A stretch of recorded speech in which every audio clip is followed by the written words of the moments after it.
You gave an interview the other day in which you said you've been briefed on unidentified flying objects. Are they real? Well, I don't want to really get into it too much. We spoke to a government official recently who said the U.S. government had wreckage from a UFO in a facility on an Air Force base. Are you familiar with that? I haven't heard that, no. I haven't heard that. It has not been within government, has not been a big thing, but I've seen it. I've seen it on your show, but I've seen it. I don't assume it's correct, but, you know, I have an open mind, Tucker. No, you do, Mr. President. Thank you for that. Nowadays, you can believe anything, right? True. But I've seen it. He'll be the one who has to make the announcement, and what a historic announcement that would be. My fellow Americans, people of the world, we are not alone. So I'm glad to hear he's open-minded and thinking about this, because there has been an upsurge in these sightings, and who knows what the future will bring. There's something terrifying about all that. But we're not in control, as you often point out. Nick Pope, great to see you tonight. Thank you. There were 22 people with majestic clearance. I had majestic clearance. Majestic clearance was designated as clearance 38 levels above Q clearance, and Q clearance is the civilian top secret clearance.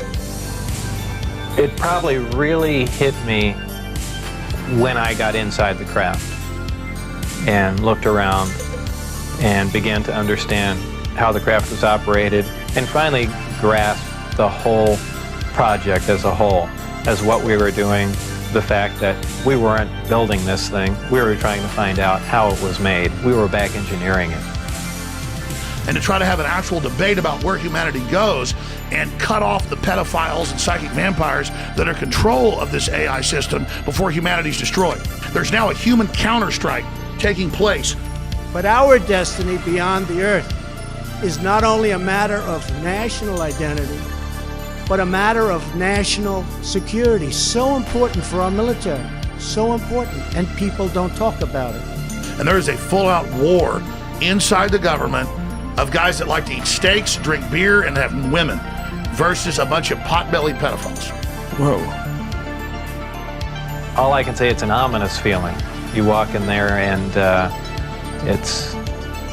it feels as if you shouldn't be there. I know that sounds kind of corny, but it's a real ominous feeling. It's not an exciting feeling. It brings up a whole lot of questions in your mind. Well, where did this come from? And you know that they won't give you the answers to the whole story, but it's that's the only way I can describe it. With Trump, he doesn't give a damn. They admit they're offering him money, everything. He doesn't listen. He's like, is he in the middle of an awakening? Yes. Because he could have easily been a billionaire two years ago who bought all the mainstream shit. They'll use one gravity generator to lift the craft off the ground. And as opposed to what we're used to, for instance, a plane, once it's in the air, we envision thrust or some force coming out the back of it to push it forward. The crafts work completely opposite of that. What they do is once they're hovering in the air, they'll swing the two remaining gravity generators up in front of them and create a distortion, essentially a downhill. And the craft rolls downhill for infinity. It's always chasing a little distortion. Space-time and gravity are all essentially interrelated. They all act on one another. Gravity bends space. Gravity also distorts time. When you vary one, you essentially vary the other two. Very importantly, I'm hereby directing the Department of Defense and Pentagon to immediately begin the process necessary to establish a Space Force as the 6th branch of the armed forces. That's a big statement.